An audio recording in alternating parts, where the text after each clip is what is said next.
Welcome to the Sports Center. David Lloyd, Madeline Burke here with you. The NFL Draft, Madeline, it's finally in the books. We got that done. We got to size up the winners and losers there. But first, for the winners and losers in the NBA playoffs. Absolutely. We got some winners. We got some losers in the long and storied history of the New York Knicks. Karl Anthony Towns, well, he had himself a game. We want to check this out because gets a triple-double, joining Clyde Frazier, who did it against Bill Russell. But first, let's check in on the action. Jalen Brunson and the Knicks trying to get their lick back in this series. Dyson Daniels swings the ball to Jalen Johnson, who finds Nickeil Alexander-Walker in the corner for three, and the Hawks are up 14-13. They've taken the last two games, but here come the Knicks. Brunson drives, gets the bucket to go over Alexander-Walker. Knicks lead 27-20 after a quarter, and New York taking control now. Towns driving, takes two slow steps, gets the bucket to go. That's a tough bucket by Towns, worth both points right there. Later in the quarter, OG Anunoby uses a screen, gets a step-back three, bucket. Knicks led by 14 at the half. To the third quarter we go. Knicks up 12 now. Brunson dribbles into the double team and rolls his ankle. Brunson's in pain here. Doesn't look good. He would go back to the locker room after this as we take another look. Ooh, don't like what that looks like. Heads back to the locker room to get that looked at later in the quarter. No Brunson. Knicks up 8. Jose Alvarado gets a sneaky steal. Towns finds Anunoby. Where's he going to be? There he is. Lays it in. Gets the bucket. Now, less than a minute later, Towns finds Alvarado. That's a three. Productive minutes for Alvarado here before Brunson did return to the game. So good news here. The ankle, not that bad. Knicks up 13. Now up 16. Brunson finds Towns for the transition three. Knicks led by 21 going into the fourth quarter. So feeling safe about this, New York, right? Towns driving, finds OG Anunoby in the corner for three. Bucket. Towns finished with 20 points, 10 assists, 10 rebounds. Get him on the court and he's trouble. Jalen Brunson. Miles McBride finds Brunson for three. Here he is postgame. I feel like the way we played on both sides of the ball, like I said, going back to the second half of, or the fourth quarter of Game 3, the way we've been able to do that these past 5 quarters is how we got to play, especially against them. I mean, like I said before, the things that they're doing and how they're playing is great. You know, we just have to be able to continue what we're doing as we did the past 5 quarters. In a pivotal game like tonight, we needed to be our best. I thought we not only met the challenge, but we exceeded the expectation in the moment, and that's what you expect a team that has experience like us to do. Our NBA analyst, Chiney Ogwumike, joins us now. Chiney, now that was what we expected from the Knicks all along, an emphatic win in Game 4. Tell me what was different about New York in this one. Their level of urgency. You heard Karl Anthony Towns post-game. He said that they understood the magnitude of the moment. Their backs were against the wall, and what a response. It was truly a very physical game, but they played at that level. They dug in defensively. They actually held Atlanta to just 7 fast break points, their fewest since last year. But I really like the Karl Anthony Towns game because they finally sort of used him as a hub on both ends of the floor. He had a triple-double, his first ever playoff career triple-double, and this was on the road when they really needed it. And so you look at the New York Knicks, it was a team effort, but I'm glad that they got Karl Anthony Towns involved because when he goes and he's productive, the rest of the squad follows. Yeah, it certainly looked good. As you said, desperation equals inspiration. Series now swings back to New York, couple days off. Game 5 goes Tuesday night. And don't worry, there's more Chiney coming up in this very Sports Center. Let's check in on the Nuggets visiting the Timberwolves. Under 3 minutes left in the half. Nuggets lead by 3. Cam Johnson driving, scores on Anthony Edwards, but Edwards comes down awkwardly on his leg. Edwards would be helped to the locker room. He is now out for the remainder of the game. It does not look good for the Ant-Man. Head back to the locker room, getting checked out. Again, will not return to the game, but back to the action. The show must go on. Nuggets leading by 3 at this point. Jokic hands it off to Jamal Murray, who drives and scores. Nuggets up by 5. Next Nuggets possession. Jokic gives it to Aaron Gordon. Knocks down the 3. Denver up by 4 at the half. Now with under 9 minutes left in the third quarter, Nuggets up by 3. The ball swings to Ayo Dosunmu for 3. That's good. Timberwolves Nuggets still in progress. As again, remaining to be seen Anthony Edwards' health, but the game is tied at 63 in the third.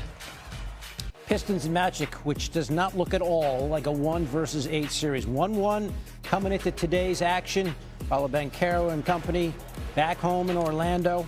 Pick it up early in the third. Magic up by 9, and here comes Paulo driving right down Broadway with 2 hands. J.B. Bickerstaff does not like that kind of defense from his team. And then Desmond Bane. The Killer Bees, Banchero and Bane.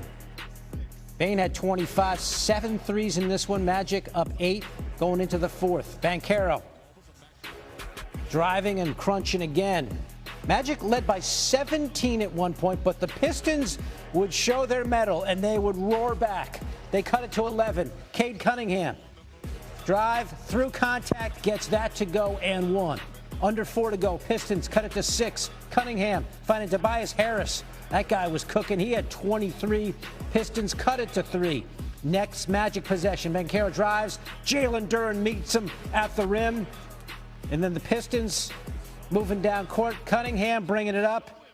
And he's going to raise up and knock down the 3. He had 27, ties it at 104. All the momentum flowing Detroit's way. And then Franz Wagner stepped into the fray. Wagner, contested jumper, gets it to go. Magic retake the lead up by 1. Next trip down. It's Wagner again. Hoisting up a 3 ball. 5 straight points for Wagner to give Orlando the 4-point lead. Just over a minute to go. Cunningham drives, but loses his footing, and it's Orlando's ball. And then Banchero, he threw up a Tyrese Halliburton up and down, way up over the glass, and it falls. He had 25. The Magic take a 2-1 series lead. I haven't learned anything. You know, we got a lot of respect for those guys over there, but we know how we stack up. We know what we got in this locker room, and so we don't fear them. But, you know, we got a lot of respect, and we just going to have to bring it on Monday. It all starts with me. I got to be better about organizing this and making sure we're getting shots on the run. We'll learn from it, but it's over with. And, you know, it gives us more opportunity to study. It gives us more film to watch, more time, you know, to prepare, to get ready for Monday. But you can't hang on to it. And, again, our guys have been consistent all year, that we've been able to move on to the next. So I trust our guys, you know, that we'll focus on it. We'll learn from it. We'll study it. We'll get better at it. And then Monday, we'll be ready to go. Obviously, this series far from over. There have been 8 previous instances of a 1 seed falling into a 2-1 hole to an 8 seed in a best of 7. Half of those 1 seeds came back to win the series, and all 4 won their next series as well. But only one played its way to a title after the early first-round deficit, the Spurs in 2014, the last championship for their legendary Big Three. Now, the Thunder have a 2-0 series lead over the Suns as it heads to the Valley of the Sun. This series does, but it was SGA that was feeling all the heat. This man was on fire. SGA pulls up for 3, drains it, making that look easy. Thunder take the lead. Then halfway through the second, SGA drives, gets the layup to go. Another bucket. We've seen the long, we've seen the short. Let's check out the mid-range.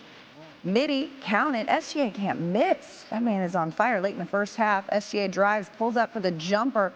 17.7 of 7 from the field in the first half. Literally cannot miss. The Thunder lead by 9 at the break.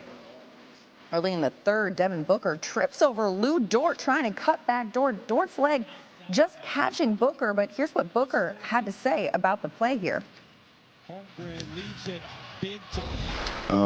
mean, I don't know if it's intentional or not. I mean, I've seen he stuck his leg out a little bit. He threw his hand up, you know, to say that it was a foul, and, you know, it just wasn't granted. Booker would return to the game. As the Suns trail by 11 in the third, Dylan Brooks driving, pulls up, fade away. That's good.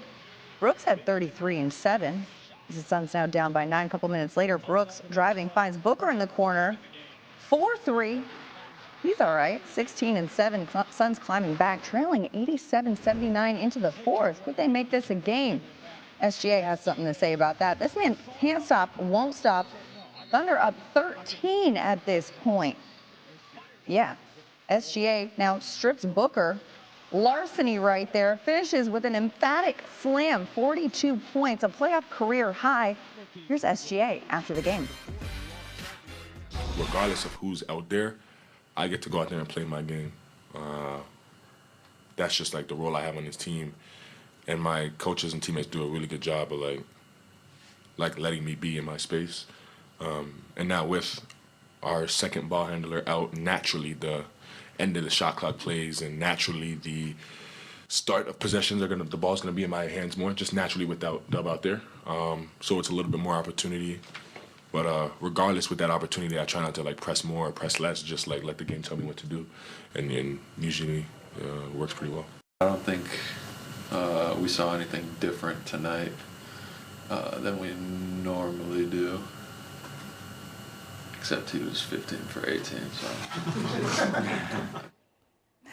Yeah, Chet, that's fair to say 15 for 18 is a little out of the ordinary. SGA's 42 points are the third most in NBA playoff history by a player to shoot 80% or better.